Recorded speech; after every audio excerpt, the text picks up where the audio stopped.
வணக்கம் நண்பர்களே. இன்னைக்கு நம்ம வீடியோல எதை பற்றி பார்க்க போறோம்னா, இந்த உலகத்துல சில விலங்குகளை பார்க்க ரொம்ப அழகாவும் சின்னதாகவும் தெரியும். ஆனா அந்த விலங்குகளை நாம தொட்டா நம்ம உயிருக்கே ஆபத்து வரலாம். சோ இந்த வீடியோல அப்படி நாம தொடக்கூடாத 5 விலங்குகள் என்னென்னன்னு தெரிஞ்சுக்கலாம். வாங்க வீடியோக்குள்ள போகலாம்.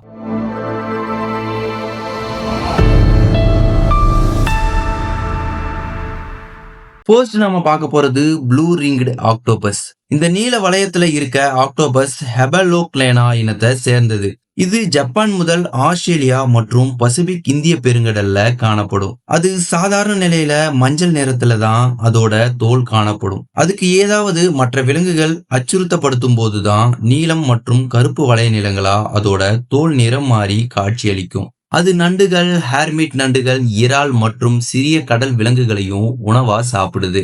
அதோட சைஸ பற்றி பார்த்தோம்னா 12ல இருந்து 20 சென்டிமீட்டர் நீளம் வரை இருக்கும். இது 2 முதல் 3 ஆண்டுகள் வரை உயிர் வாழக்கூடியது. இதோட ஊட்டச்சத்து, வெப்பநிலை மற்றும் அதோட சுற்றுச்சூழலுக்கு ஏற்ப அதோட ஆயுட்காலம் மாறுபடலாம். அதை யாராவது தொட போனா உடனே தன்னோட நிறத்தை மாற்றி பிரகாசமான மஞ்சள் நிறமா மாறும். 50ல இருந்து 60 வளையங்களும் ஒவ்வொன்றும் ஒரு செகண்ட்ல 3ல ஒரு பங்குக்கு பிரகாசமான ஒளிரும் நீல நிறத்துல காட்சியளிக்கும். நீல வளையங்கள் வேகமா ஒளிர காரணம் அதோட நரம்பியல் கட்டுப்பாட்டின் உதவியால ஒளிருது. இந்த நீல வளையம் கொண்ட ஆக்டோபஸ் பார்க்க சின்ன சைஸ்ல இருந்தாலும் 26 வயது மனிதர்களை சில நிமிடத்திலேயே கொல்லும் அளவுக்கு விஷத்தை கொண்டது. அதை தொடப்போனா அதோட கடி சிறியதாகவும் பெரும்பாலும் வலியற்றதாகவும் இருக்கும். இந்த ஆக்டோபஸ் டெட்ரோடாக்சின், ஹிஸ்மெட்டின், ட்ரிப்டிமைன், ஆக்டோபைமென், டொரைன், டோபமைன் போன்ற விஷத்தை உருவாக்குது. இந்த விஷம் குமட்டல், சுவாச கோளாறு, இதய செயலிழப்பு, முழுமையான பக்கவாதம் மற்றும் குருட்டுத்தன்மையை ஏற்படுத்தும். இந்த விளைவு ஏற்படுத்துற வரைக்கும் எந்த ஒரு சிம்டம்ஸும் கடிப்பட்ட நபர் உணர்வது கிடையாது. மேலும் இதுக்கு உடனே சிகிச்சை அளிக்கலனா சில நிமிஷத்திலேயே மரணம் கூட ஏற்படலாம். இதோட விஷம் அதோட உடம்புல எங்கிருந்து உற்பத்தி ஆகுதுன்னா, ஆக்டோபஸோட பின்புறத்துல இருக்கும் உமிழ்நீர் சுரப்பில இருக்க எண்டோசிம்பியோட்டிக் பாக்டீரியாவால இந்த விஷம் உற்பத்தி செய்யப்படுது. சோ இந்த ஆக்டோபஸ தெரியாம கூட தொட்டுடாதீங்க. அப்புறம் உங்களை யாராலையும் காப்பாற்ற முடியாது. இது அதிகப்படியான மீன் பிடித்தல், மனித தொந்தரவு காரணமா அதிக அச்சுறுத்தல் ஏற்படுறதாலையும் IUCN அமைப்பு இந்த ஆக்டோபஸ் இனத்தை குறைந்த கவலைக்குரியதான கடல்வாழ் விலங்கா பட்டியலிடப்பட்டு பாதுகாக்கப்பட்டு வருது. ரெண்டாவதா நம்ம பார்க்க போறது பாய்சன் டாட் ஃப்ராக். இந்த பாய்சன் டாட் ஃப்ராக் தவளைகள் பெரும்பாலும் மத்திய மற்றும் தென் அமெரிக்க மழைக்காடுகள்ல வாழ்ந்துட்டு வருது. பிரகாசமான நிறங்களுடைய இந்த நச்சு தவளைகள் தங்களோட தோல்ல சுரக்கிற கொடிய விஷம் மூலம் இரைகளை வேட்டையாடுது. இது ஏன் பாய்சன் டாட் ஃப்ராக்னு அழைக்கிறாங்க தெரியுமா? அந்த மழைக்காடுகள்ல வசிக்கிற பழங்குடி மக்கள் இந்த தவளைகளோட விஷத்தை தங்களோட அம்பின் முனையில விஷத்தை தடவி வேட்டையாடுறதாலதான் இத பாய்சன் டாட் ஃப்ராக்னு அழைக்கிறாங்க. இதோட விஷம் 10 மனிதர்கள் வர கொல்லக்கூடியது. இதோட விஷம் எங்கிருந்து உற்பத்தி ஆகுதுன்னா, அது சாப்பிடுற உணவான பூச்சிகளிடமிருந்து உருவாகும்னு ஆராய்ச்சியாளர்களால சொல்லப்படுது.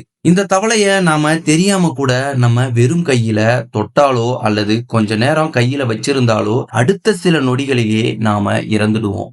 மூணாவதா நாம பார்க்க போறது கோன் ஸ்னேக். நத்தைய கூட நாம தொடக்கூடாதான்னு கேட்டா தொடலாம். ஆனா இந்த கோன் ஸ்னேல தொடக்கூடாது. ஏன்னா அதோட விஷம்தான் மிக பெரிய காரணம்.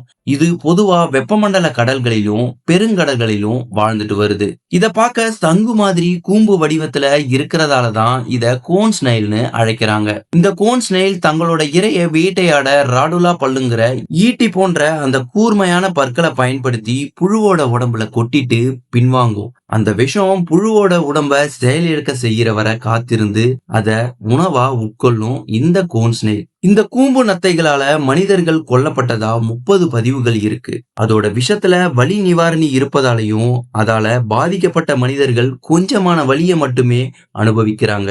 அதுல சில இனங்கள் 5 நிமிஷத்துக்குள்ள ஒரு மனிதனை கொல்லும். அதனாலேயே இத சிகரெட் நத்தைனும் அழைக்கிறாங்க. ஏன்னா இறக்குறதுக்கு முன்னாடி ஒரு சிகரெட் புகைக்க மட்டுமே நேரம் இருக்கும். அதன் பிறகு இறந்து போயிடுவாங்கன்னு சொல்லப்படுது. இதோட விஷம் பொதுவா 10ல இருந்து 30 அமினோ அமிலங்களால ஆனது. அதோட விஷத்துல 50,000க்கும் மேற்பட்ட கோனோபைட்டுகள் இருப்பதால புதிய வலி நிவாரணி மருந்துகளை உருவாக்கவும் மருத்துவ ஆராய்ச்சிகள்ல இந்த கோன் ஸ்னைல பயன்படுத்திட்டு வராங்க. நாலாவதா நாம பார்க்க போறது புஷ் கேட்டர்பில்லர். இந்த புஷ் கேட்டர்பில்லரை பார்க்க பூனையோட முடி போல மென்மையான சாம்பல் வெள்ளை அல்லது தங்க பழுப்பு நிறத்துல காணப்படும். இது வட அமெரிக்கால வாழ்ந்துட்டு வர மிகவும் அதிகமான விஷத்தன்மை கொண்ட கம்பளி பூச்சிகள்ல ஒன்னாவும் கருதப்படுது. இதோட முடிகளுக்கு அடியில மறைஞ்சிருக்கிற முட்கள் விஷத்தை உடல்ல செலுத்தி கடுமையான எரிச்சலையும் வலியையும் உண்டாக்கும். இது தன்னோட உடல் எடையை விட 4 அல்லது 5 மடங்கு இலைகளை உண்பதால இத ஈட்டிங் மிஷின்ஸ்னு அழைக்கிறாங்க. இந்த கம்பளி பூச்சிகள்ல சில இனங்கள் தங்களை எதிரிகளிடமிருந்து தற்காத்து கொள்ள நச்சுத்தன்மையோட அருவருப்பான தோற்றத்துடனும் காணப்படுது. எதிரிகளை தாக்க நச்சுத்தன்மையுள்ள உமிழ்நீரை பீச்சி அடிக்கவும் செய்யுது. சில கம்பளி புழு இனங்கள் எறும்புகளோட சேர்ந்தும் அதோட உதவியோட வாழ்ந்துட்டு வருது. இது அதிகமான பழங்கள் இலைகளை உண்பதால விவசாயத்துல வேளாண்மை உற்பத்தியும் பாதிக்கப்படுது. கடைசியா நாம பார்க்க போறது பாக்ஸ் ஜெல்லிபிஷ். இந்த பாக்ஸ் ஜெல்லிபிஷ் உலகின் மிகவும் ஆபத்தான கடல் உயிரினங்கள்ல ஒண்ணு. இது வெப்பமண்டல கடல் பகுதிகளில் குறிப்பா ஆஸ்திரேலியா மற்றும் இந்தோ பசிபிக் கடல் பகுதிகளிலையும் அதிகம் காணப்படும். அது மட்டும் இல்லாம மன்னார் வளைகுடாலையும் இந்த ஜெல்லிபிஷை நாம பார்க்கலாம். இந்த பாக்ஸ் ஜெல்லிபிஷ் பூமியின் மிக பழமையான உயிரினத்துல ஒண்ணு. 600 மில்லியன் ஆண்டுகளுக்கு முன்பே தோன்றிய உயிரினம்னு ஆராய்ச்சியாளர்களால நம்பப்படுது. இதுல 50 வகையான பாக்ஸ் ஜெல்லிபிஷ் இருக்கு. அதுல 43 வகையான பாக்ஸ் ஜெல்லி மீன்கள் கடல் பாம்புகள் சுறாக்களை விட அதிக விஷம் கொண்டது. இதோட உடல் தோற்றத்தை பற்றி பார்த்தோம்னா பார்க்க ரொம்ப அழகா இருந்தாலும் ரொம்ப ஆபத்தானது. அதுக்கு 2 டஜன் கண்கள் இருக்கு. அது பெரும்பாலும் லென்ஸ்கள், கார்னியாக்கள் மற்றும் கருவிழிகளை கொண்டுள்ளதால நல்லாவே பார்க்க முடியும். தன்னோட இரைய தேடும் போது வேகமா நீந்தும். மழைக்காலத்துல குடை போல தன்னோட தலையை திறந்து மூடப்படுவதால மணிக்கு 6 கிலோமீட்டர் வேகத்துல மிக வேகமா தண்ணியில நீந்தும். அதோட விஷத்தை பற்றி பார்த்தோம்னா இதோட உடம்புல 15 நீளமான நார் போன்ற இழைகள் உள்ளது. அதுல 5000 கொட்டும் செல்களும் இருக்கு. அது ஒரு நச்சு பொருளை வெளியிடும். அதோட செல்கள்ல ஒவ்வொன்றிலும் ஒரு சின்ன கேப்சூல்ஸ் இருக்கு. இது விஷத்தை மணிக்கு 60 கிலோமீட்டர் வேகத்துல செலுத்தக்கூடியது. இதனாலேயே இந்த மீன்கள் கடிச்ச உடனே பிளட் பிரஷர் இன்க்ரீஸ் ஆகி இதய செயலிலிருந்து மனிதர்கள் இறந்து போறாங்க. பொதுவா இந்த பாக்ஸ் ஜெல்லி மீன்கள் உணவுக்காக தங்களோட இரைய கொல்லும் போதுதான் விஷத்தை வெளியிடும். அதே போல தன்னை தாக்க வரும் உயிரினங்கள் மற்றும் மனிதர்களிடமிருந்து தன்னை காப்பாற்றிக் கொள்ளவே விஷத்தை வெளியிடுது. பிலிப்பைன்ஸ்ல மட்டும் ஒவ்வொரு ஆண்டும் 20ல இருந்து 40 பேர் வரை இந்த பாக்ஸ் ஜெல்லி மீன் கடிச்சு இறந்து போறாங்க. கடல்ல குளிக்கும் போதும் மீனவர்கள் வலை வீசும் போதும் கவனமா இருக்கணும். ஏன்னா இது கரைக்கு அருகிலையும் வரும். இதோட வீடியோ முடிஞ்சிச்சு நண்பர்களே. உங்களை ஆச்சரியப்படுத்திய விஷ உயிரினம் எதுன்னு கமெண்ட்ல சொல்லிட்டு போங்க.